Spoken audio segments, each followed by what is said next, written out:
এখানে বিভিন্ন প্রাণীর জিনিসপত্র বিক্রি করতেছে। এই যে এখানে আছে ক্রক স্টিক, ক্রোকোডাইল মানে এই যে কুমিরের স্টিক, এরপরে এই যে ক্যাঙ্গারুর পা, ক্যাঙ্গারুর লেজ, তারপরে ছাগলের শিং,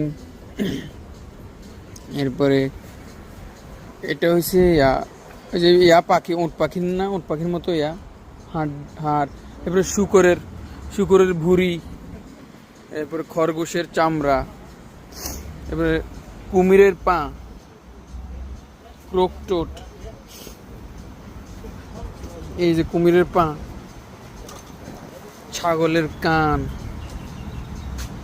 এটা কি প্রাণী, এবারে ছাগলের কান, এটা হচ্ছে গরুর খুঁড়া, আমরা এদিকে বলে খুঁড়া, এটার দাম $10। তারপরে বিভিন্ন মাছের বাটারফ্লাই, সার্ডিন, মেলা এগুলো বিক্রি করতেছে।